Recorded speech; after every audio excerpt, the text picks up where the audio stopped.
Czy istnieją planety poza Układem Słonecznym? Niewielu się ośmielało stawiać to pytanie. Poszukiwanie planet niedawno było tylko szalonym hobby astronomów. Ostatnio odnaleziono setki takich światów. Czy mogą być siedliskiem życia? Na razie głównie odkrywamy skrajnie niebezpieczne planety. Zanim zdołalibyśmy się tam rozejrzeć, obrócilibyśmy się w popiół. Ale niektóre planety są bardziej obiecujące. Wiąże wielkie nadzieje z GJ436b. Czy niebawem odkryjemy drugą Ziemię? Nadal nie wiemy, czy nasza Ziemia jest typową planetą, czy wyjątkiem jedynym na miliard.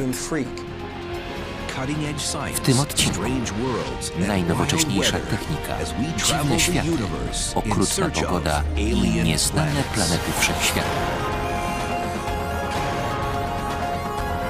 Kosmos. Tajemnice wszechświata. Planety pozasłoneczne. W poszukiwaniu drugiej Ziemi.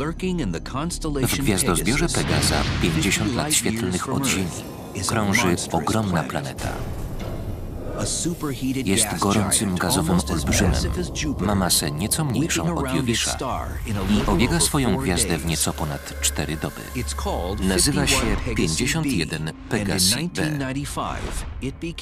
Odkryto ją w 1995 roku jako pierwszą planetę pozasłoneczną. Był to wielki skok w astronomii, ale tylko mały krok na drodze do znalezienia planety podobnej do naszej. Odtąd badacze żmudnie szukają drugiej Ziemi. Musimy określić, czy nasza Ziemia wpisuje się w standardy wszechświata i czy znajdziemy podobne do niej planety. Niestety ciała tego typu trudno wykryć. To tylko niewielkie skały odbijające mało światła.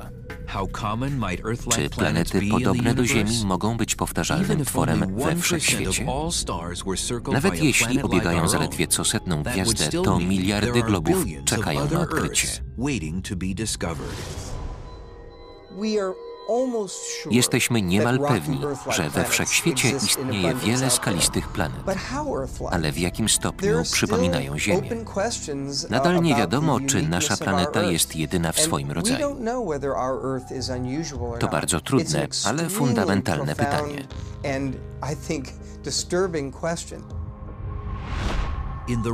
Egzoplanety krążące wokół innych gwiazd to wielka różnorodność przedziwnych światów.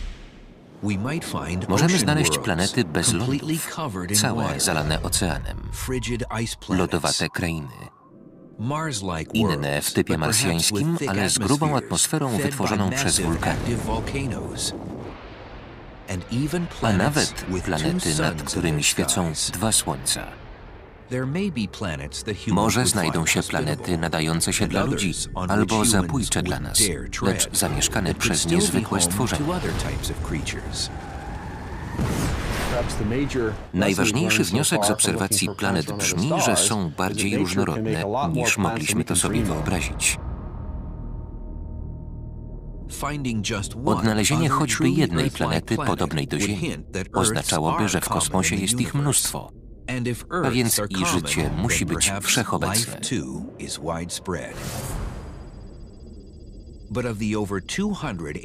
Na większości z kilkuset odkrytych planet panują jednak warunki skrajnie niesprzyjające znanym nam formom życia.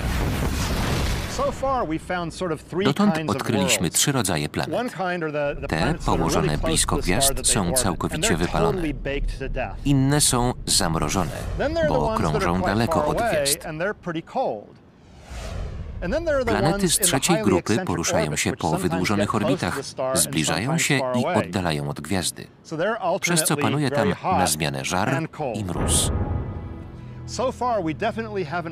Dotychczas nie odkryliśmy zalesionych globów.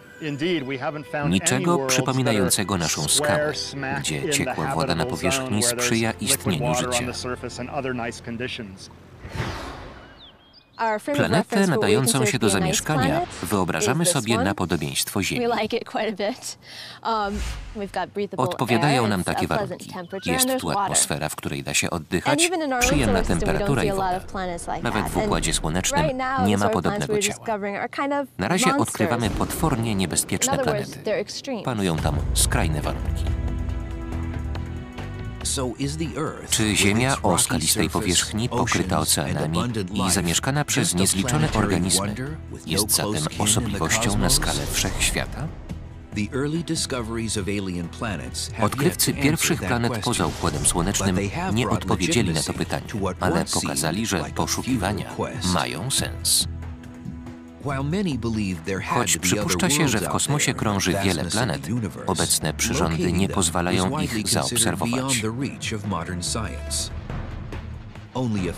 A jeszcze kilkadziesiąt lat temu poszukiwaczy planet pozasłonecznych traktowano na równi z ufologami.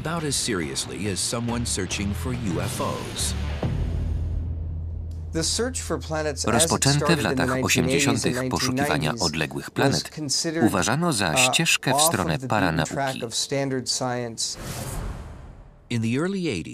Na początku lat 80. Jeff Marcy znalazł się w ślepym zaułku, gdy badał pola magnetyczne gwiazd. Nie był pewien, czy może uważać się za naukowca.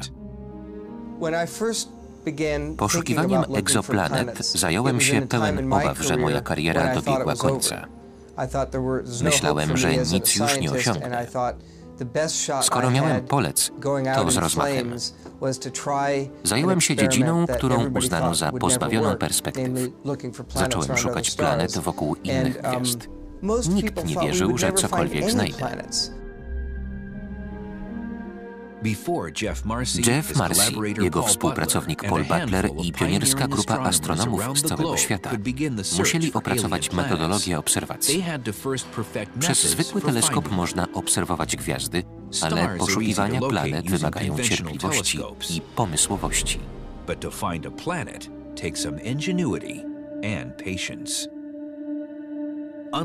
W przeciwieństwie do gwiazd macierzystych, planety są małe i wysyłają słabe światło.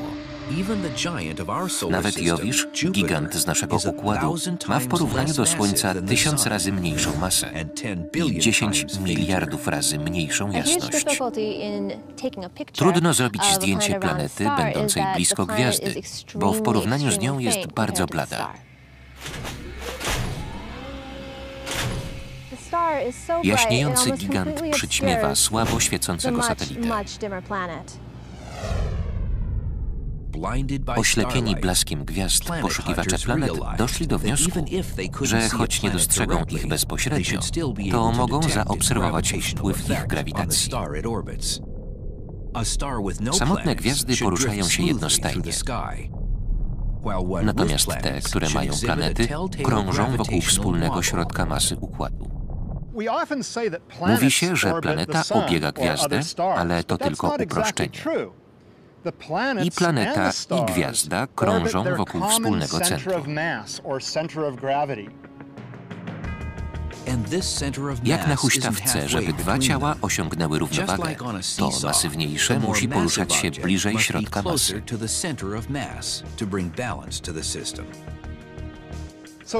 Weźmy Słońce i Jowisza.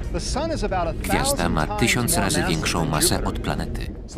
Jeśli Słońce jest tutaj, a centrum Układu tu, to Jowisz znajduje się od niego 1000 razy dalej.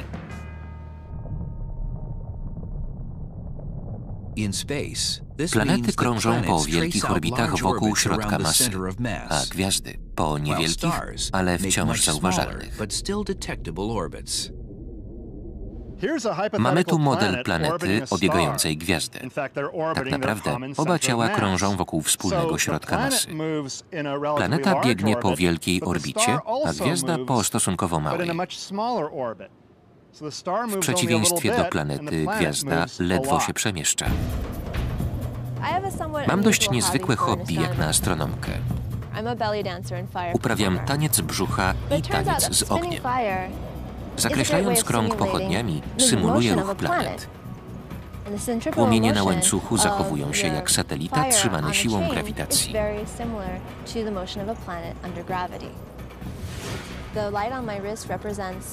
Światełko na nadgarstku porusza się jak gwiazda, a pochodnia jak planeta. Kula ognia zakreśla wielkie koła, a nadgarstek małe wewnątrz płomiennej orbity.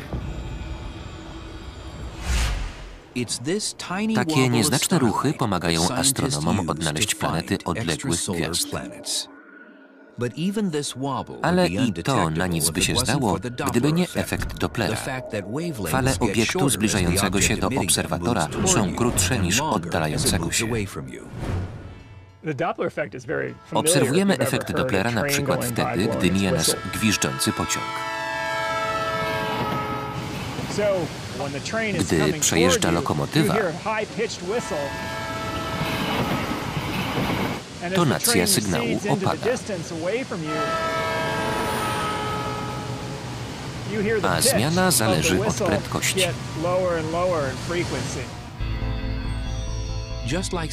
Podobnie jak fale dźwiękowe, światło też zmienia częstotliwość, zależnie od tego, czy jego źródło leci w stronę obserwatora, czy w przeciwną. Gdy obiekt się zbliża, barwa przesuwa się ku błękitowi. Gdy się oddala, ku czerwieni. Ruch gwiazdy powoduje zmianę długości fal świetlnych. Są na przemian bardziej niebieskie i czerwone. Wahania są nieznaczne, ale to wystarczy, żeby aparatura wykryła zmianę długości fal. Stąd można wysnuć wniosek, że planety wywołują ruch obiegowy gwiazd. Wykorzystując efekt Dopplera, Marcy i Butler przez ponad dekadę cierpliwie badali 120 najbliższych gwiazd. Szukali śladów ruchu obiegowego. Przez 11 lat nie znaleźliśmy ani jednej planety. Nikt się nie dziwił. Większość środowiska twierdziła, że szukanie planet to daremna, bezsensowna lub wręcz idiotyczna praca. W 1992 roku Aleksander Wolszczan odkrył radioteleskopem pierwsze egzoplanety. W 1995 roku szwajcarscy astronomowie Michael Major i Didier Queloz ogłosili obserwację gazowego giganta obok gwiazdy 51 Pegasi. Marcy i Butler pospieszyli do obserwatorium Licka w Kalifornii.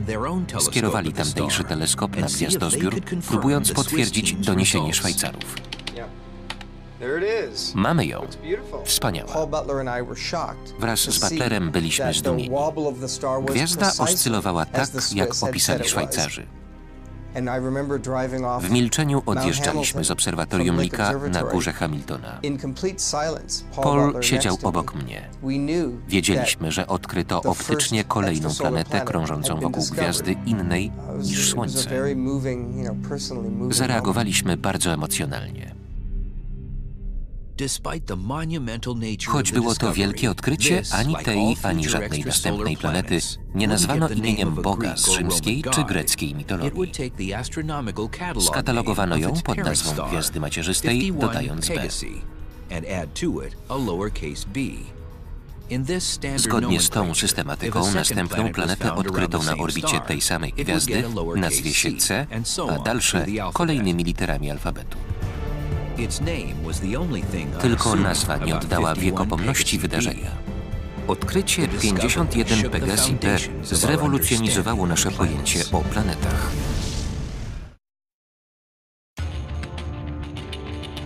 W 1995 roku astrofizyk Alan Boss dostał do recenzji artykuł szwajcarskich astronomów o odkryciu planety krążącej wokół dalekiej gwiazdy. Spędziłem kilka bezsennych nocy nad tą pracą. Opisywała wielkie rzeczy.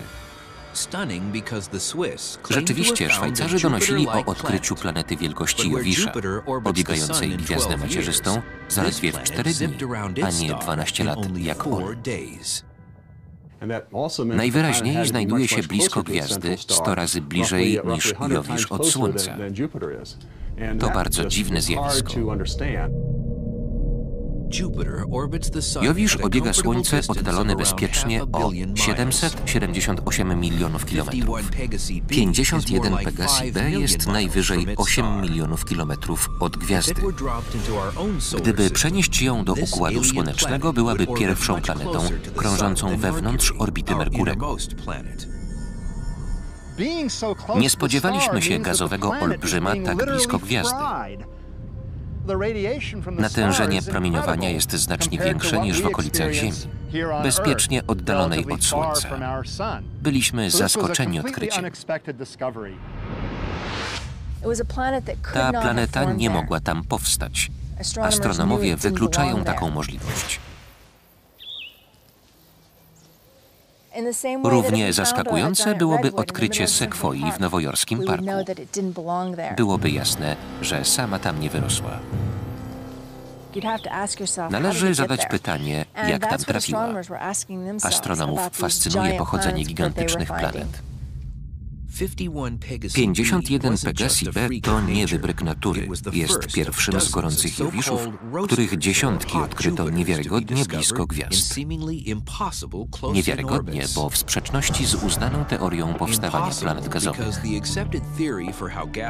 Według niej z pyłu i lodu otaczającego młodą gwiazdę tworzy się jądro. Następnie wokół niego następuje akrecja gazu. Planeta rośnie, zbierając na powierzchnię cały budulec z orbity. Proces może zajść jedynie daleko od gwiazdy, gdzie jest dość zimno, by powstawał lód.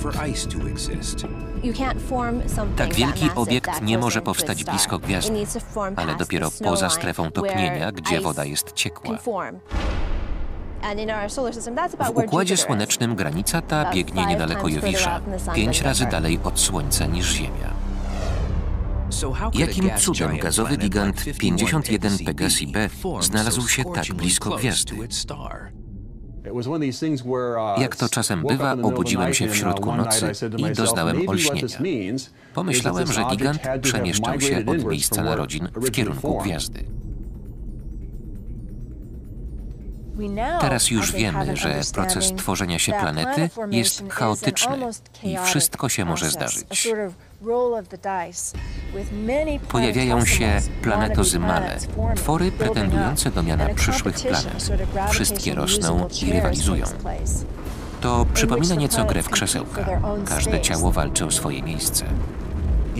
W tej rywalizacji niektóre globy wylatują poza układ planetarny, inne zacieśniają orbity. Przypuszcza się, że jedne spadają na gwiazdę macierzystą i parują, a inne pozostają na ciasnych orbitach. To właśnie gorące Jowisze. Odkrycie takiej planety krążącej tuż koło 51 Pegasi skłoniło tropicieli planet Merciego i Butlera do ponownej analizy danych z poprzednich 10 lat. Ich zespół szukał długookresowych ruchów gwiazd spowodowanych obecnością wielkich planet. Nagle okazało się, że powinniśmy inaczej odczytywać wyniki. Szukać planet o krótkim okresie obiegu, nie tylko takich, którym okrążenie gwiazdy zajmuje lata. Dzięki temu odkryliśmy planety, których ślad już dawno znajdował się w naszych dziennikach. 30 grudnia 1995 roku. Pamiętam jak dziś. O 8 zadzwonił Paul Butler, mój najlepszy współpracownik od 20 lat. Powiedział, żebym natychmiast przyjeżdżał. Oczywiście pojechałem do gabinetu na Uniwersytecie Kalifornijskim. Siedzimy w tym samym miejscu. Zobaczyłem na ekranie niewątpliwy dowód ruchu gwiazdy 70 Virginis, zmiany wysyłanych przez nią fal, czyli ślad zbliżania się i oddalania. Właśnie tak sobie wyobrażaliśmy, jak to powinno wyglądać w naszych zapisach. Patrzyliśmy w osłupieniu, wiedząc, że odkryliśmy swoją pierwszą planetę i kolejną gwiazdę mającą planety. 70B leży w gwiazdozbiorze Panny, 59 lat świetlnych od Ziemi. Co najmniej 7-krotnie przewyższa masą Jowisza, więc od razu otrzymała tytuł największej znanej nam planety.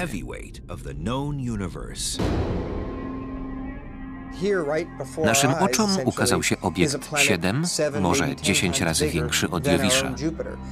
Przekonaliśmy się, że natura stworzyła planety większe niż rekordziści Układu Słonecznego.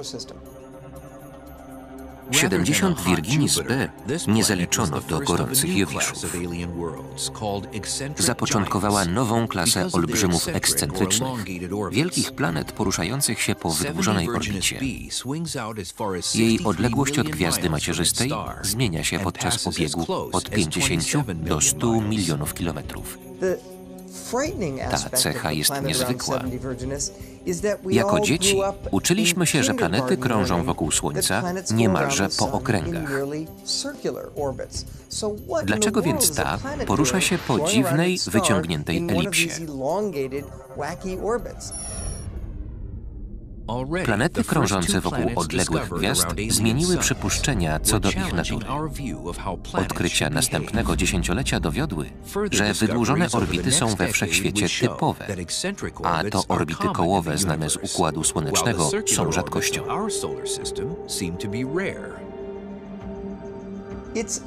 Aż wstyd pomyśleć, jak błędne były nasze wyobrażenia na temat natury egzoplanet, ich liczby i charakteru orbit.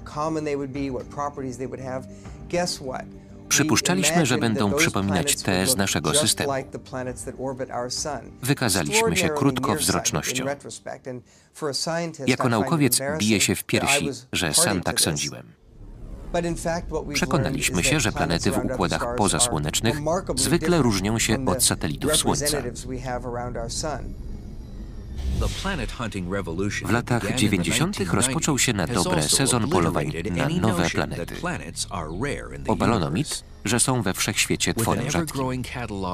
Katalog planet wypełnia się coraz szybciej.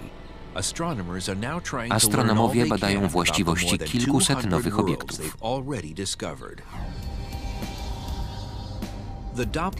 Wykorzystanie efektu Dopplera pozwoliło Marsiemu i innym astronomom oszacować masę odkrytych ciał, ale nie dało żadnych przesłanek na temat ich wielkości. Żeby zmierzyć wielkość odległej planety, trzeba więcej szczęścia. Jej orbita musi przebiegać między gwiazdą a Ziemią. To zjawisko nazywa się tranzytem, czyli przejściem. Obliczając, jaka część gwiazdy jest zasłonięta planetą, astronomowie mogą oszacować wielkość satelity. Jesienią 2007 roku badacze obserwowali ruch gorącego Jowisza TRES-4 wokół gwiazdy macierzystej. Wiedzieli, że ma masę zbliżoną do naszego Jowisza, więc przypuszczali, że nie będzie od niego odbiegać rozmiarem. Czekała ich niespodzianka. TRES-4 okazał się prawie dwukrotnie większy niż piąta planeta od Słońca.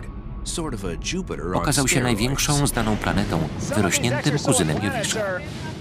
Poza Układem Słonecznym nie brakuje przerośniętych planet. Sądzę, że za niezwykłą wielkość TRES-4 odpowiada wewnętrzne źródło ciepła, dzięki któremu rośnie ciśnienie w środku planety, co zwiększa jej średnicę. Przypomina to zjawiska w kotle parowozu.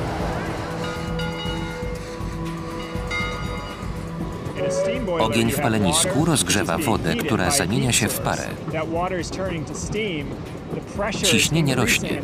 Napór pary porusza tłoki maszyny.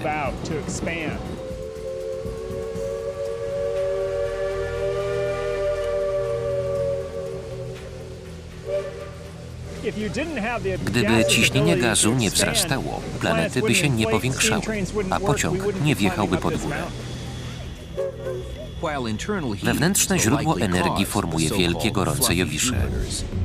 Dzieją się na nich dziwne rzeczy.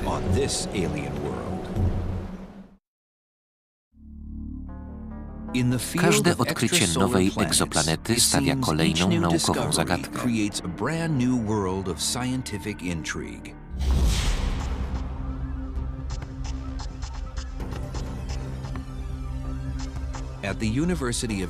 Planetolog z Uniwersytetu Arizony Adam Schauman bada pogodę na odległych globach.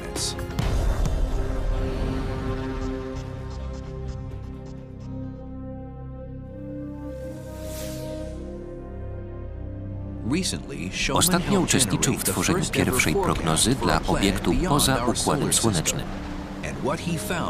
Przewidywania pasują do wyobrażenia o dalekich światach. Wiatr wieje tam z prędkością 10 000 km na godzinę i większą, znacznie szybciej niż na planetach naszego układu. Oto HD 189733b, gorący jowisz oddalony 60 lat świetlnych od Ziemi. Obiega gwiazdę przypominającą Słońce w nieco ponad 2 dni po orbicie o promieniu zaledwie 5 milionów kilometrów. Jak można określić pogodę na planecie odległej o ponad pół biliarda kilometrów? Po pierwsze, trzeba zmierzyć jej temperaturę. Naukowcy wiedzą, że planeta krążąca blisko gwiazdy obraca się synchronicznie, czyli jest zwrócona do niej wciąż tą samą stroną. Do niej dociera energia z gwiazdy, a druga jest pogrążona w wiecznym cieniu. Gdyby nie wiatr, jasna strona pozostawałaby gorąca, a ciemna lodowata.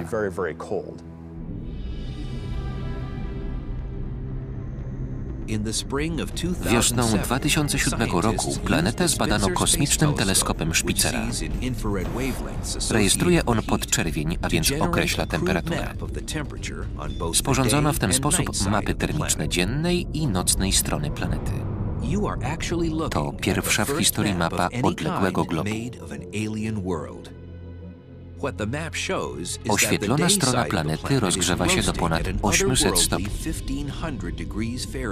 Nic dziwnego, skoro krąży tak blisko gwiazdy. Zdumienie budzi wysoka temperatura ciemnej strony planety. Choć jest pogrążona w ciemnościach, odnotowano tam temperaturę 500 stopni. Wyraźnie coś rozprowadza ciepło po całej atmosferze, przenosząc energię z jasnej na ciemną stronę globu. Znając mechanizmy pogodowe na planetach Układu Słonecznego, Showman znalazł przyczynę tego zjawiska. Przeanalizował dane i wywnioskował, że na planecie występują niezwykle silne prądy powietrza. Wiatr osiąga 10 000 km na godzinę, bijąc rekordy ustanowione w Układzie Słonecznym. Wiatr na Ziemi należy do najwolniejszych.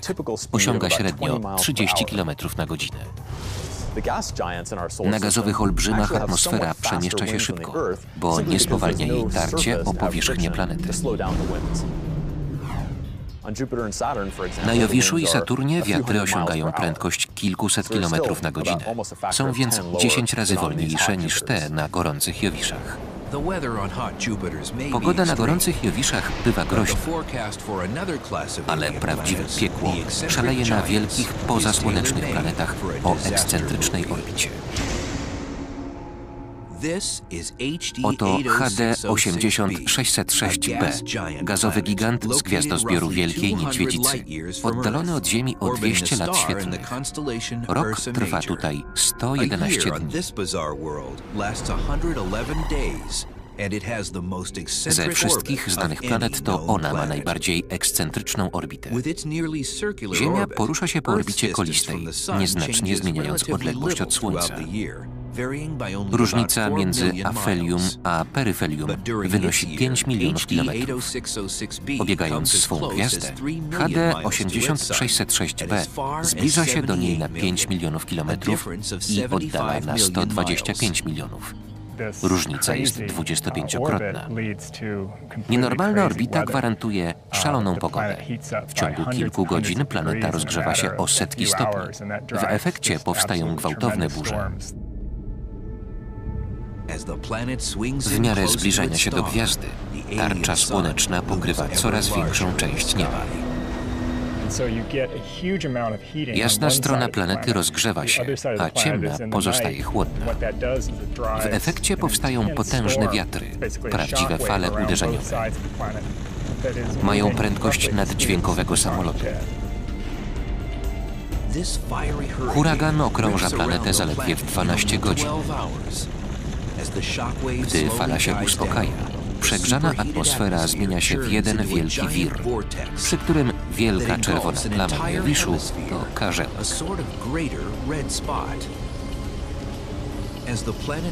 Gdy planeta oddala się od gwiazdy i schładza, cyklon traci energię i intensywność.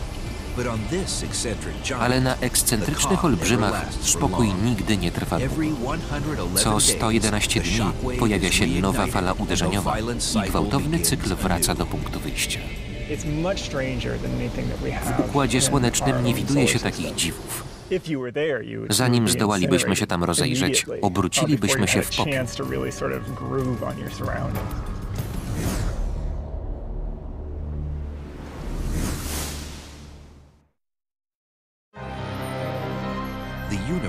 Natura wyżywa się w tworzeniu dziwnych światów, nawet w najbardziej zaskakujących miejscach.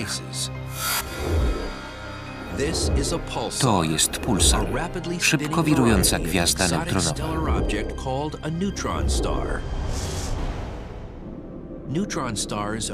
Gwiazdy neutronowe to pozostałości wybuchu supernowej, wielkiej gasnącej gwiazdy. Nikt nie przypuszczał, że wokół tak niebezpiecznego tworu mogą krążyć planety. Nawet w najśmielszych marzeniach nie sądziłem, że znajdziemy planety krążące wokół pulsarów i innych gwiazd neutronowych. W końcu gwiazdy neutronowe powstają w wybuchach supernowych, eksplozji całych gwiazd.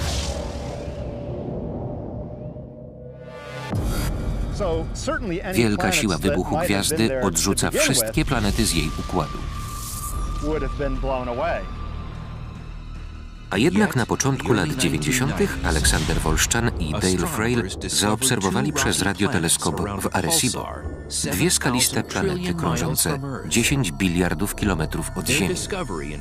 Było to jeszcze przed odkryciem 51 Pegasi B, więc laur odkrywcy pierwszej planety należy się polskiemu astronomowi. Ponieważ krążą wokół niezwykłych gwiazd, wielu astronomów zalicza planety pulsarów do osobnej kategorii ciał niebieskich. Planety krążące wokół pulsarów są niezwykłe. Mają małą masę, zbliżoną do masy Ziemi. Tworzą nadzwyczajną, wyjątkową grupę planet, znacznie odbiegającą od standardów. Uważa się, że większość planet powstała z tego samego dysku gazowo-pyłowego, co ich gwiazdy macierzyste. Satelity pulsarów narodziły się w odmienny sposób. Odkryte tam planety musiały powstać po wybuchu supernowej. Trudno w to uwierzyć, ponieważ eksplozja powinna odrzucić cały materiał z okolicy gwiazdy. Mimo to zostało na orbicie nieco budulca, z którego ukształtowały się planety. To niezwykłe zjawisko. Wątpię, żeby ktoś potrafił obecnie opisać ten proces. Choć planety okrążające pulsary uważa się za skaliste, raczej nie może na nich istnieć życie. Ludzie nie przeżyliby tam zbyt długo. Wirujący pulsar wysyła skupione wiązki naładowanych cząstek i intensywne strumienie promieniowania.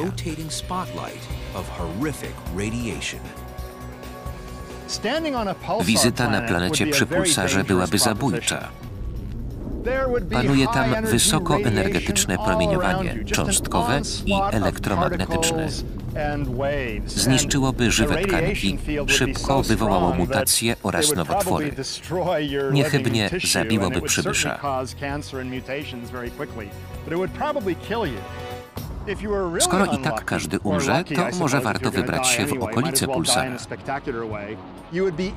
Złoża śmierci na takiej planecie oglądałbym wspaniałe widowisko.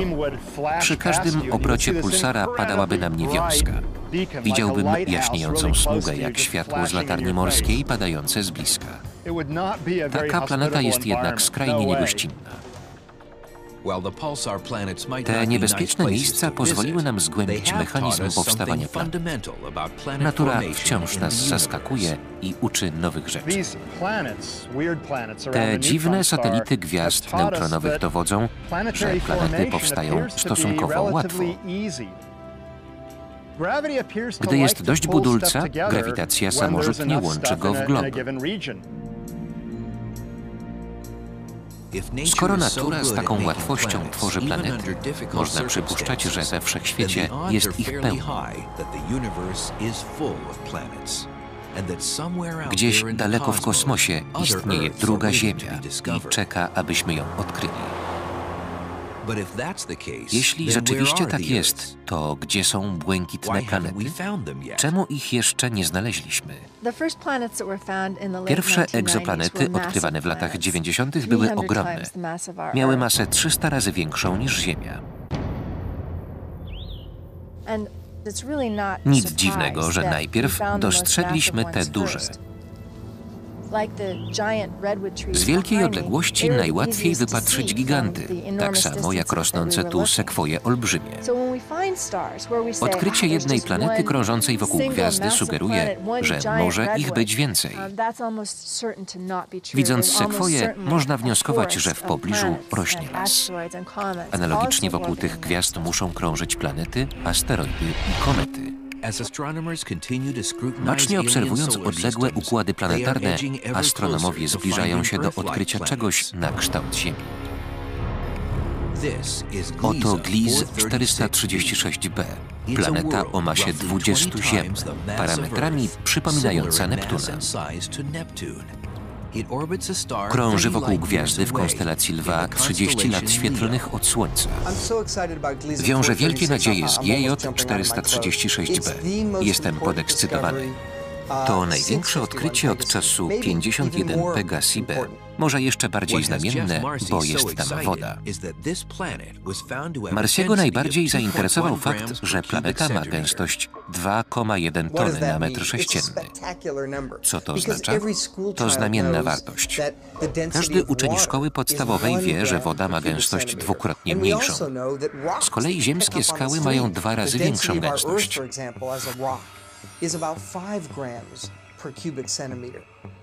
Dlatego satelita gwiazdy GJ 436 powinien się składać ze skał i wody. Planeta ze skał i wody to kandydat na sobowtóra Ziemi, ale na GJ 436b jest tyle wody, że zapewne nie ma lądów. Bezgraniczny ocean tej planety to niezbyt przyjazne środowisko.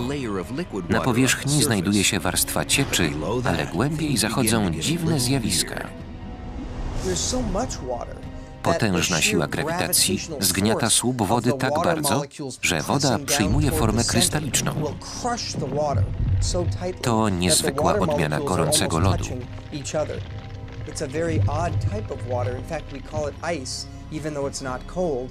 Kryształy wody powstają nie z powodu mrozu, tylko ciśnienia.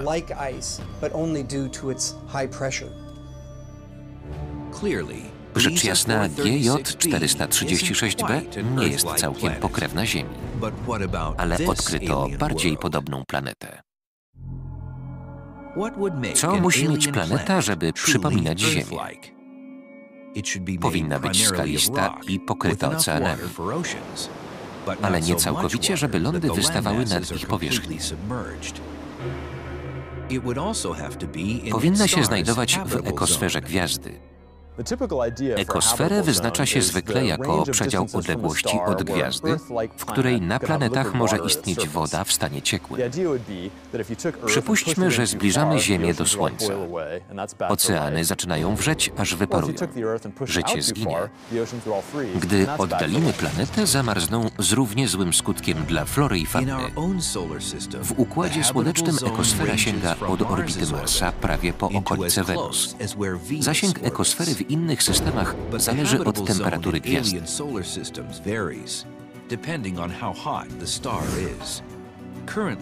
Naukowcy mają nadzieję odkryć planety przypominające Ziemię wokół stosunkowo chłodnych, ciemnych gwiazd, czerwonych karłów. Czerwone karły to wyjątkowe gwiazdy.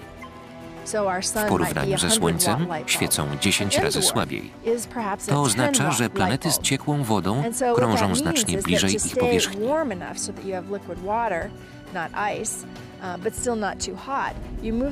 Obecne metody pozwalają obserwować tylko planety bliskie gwiazdy, ponieważ silniej zakłócają jej ruch. Wokół czerwonego karła Gliese 876 krążą przynajmniej 3 planety. Dwie są gazowymi gigantami, a najbliższa, Gliese 876d, jest 6 do 7 razy masywniejsza od Ziemi i należy do najmniejszych odkrytych planet. Znajduje się na granicy ekosfery swojej gwiazdy. Ta planeta okrąża swoją gwiazdę zaledwie w 46,5 godziny. Ponieważ czerwony karzeł świeci stosunkowo słabo, planeta mieści się w jego ekosferze. Być może w pewnej strefie globu, może po ciemnej stronie, panuje temperatura, przy której woda pozostaje w stanie płynnym. Nowo odkrytą planetę nazwano pierwszą superziemią. Ma 7-krotnie większą masę, więc nie bardzo różni się od naszej planety. Zachodzimy w głowę, czy jest skalista i czy ma gęstą atmosferę. Eksperci zaczęli już wątpić, czy to w ogóle jest wielka, skalista planeta. Podobnie jak Gliese 436b, może być całkowicie pokryta oceanem sprasowanej wody. Nazwa superziemia sugeruje, że jest w miarę podobna do naszej planety. Byłbym ostrożny. Może mieć pewne cechy naszej Ziemi, ale bardziej przypomina Neptuna.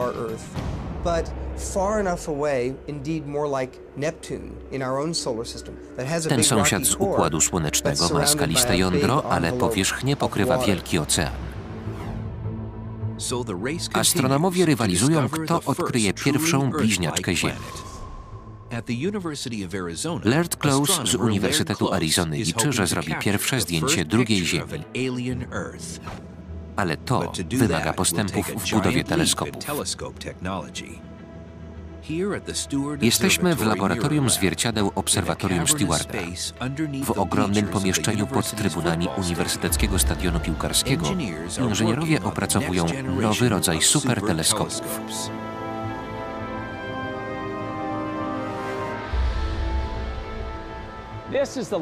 Oto największe zwierciadło w historii. Ma 840 cm średnicy. Wielki teleskop Magellana będzie miał takich 7. Dzięki nim powstaną wyraźne zdjęcia układów pozasłonecznych. Może ukaże się nam planeta podobna do naszej.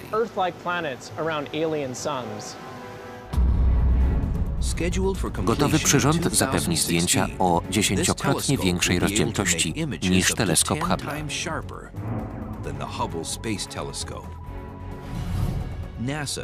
NASA i Europejska Agencja Kosmiczna przygotowują kilka projektów poszukiwania Ziemi 2 za pomocą teleskopów kosmicznych. Cała ludzkość z niecierpliwością czeka na informacje, czy wokół gwiazd, migoczących na nocnym niebie punkcików, krążą planety przypominające naszą Ziemię.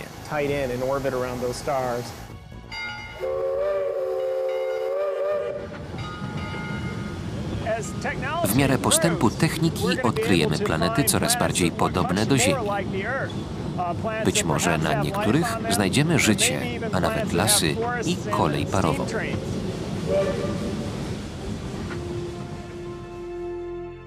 Astronomowie, którzy poświęcili się takim poszukiwaniom, wierzą, że odnalezienie drugiej Ziemi to tylko kwestia czasu.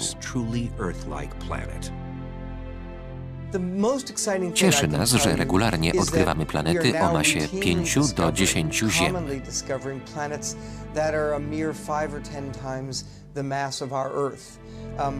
Wciąż jeszcze nie ma takiej planety jak nasza. Jednak coraz bardziej zbliżamy się do jej bliźniaczki. W końcu osiągniemy ten cel i znajdziemy życie na innej planecie w kosmosie.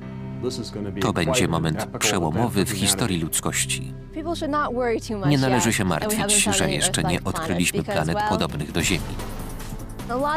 Trwają intensywne poszukiwania, więc za 10 lat powinno się udać. Bądźcie czujni.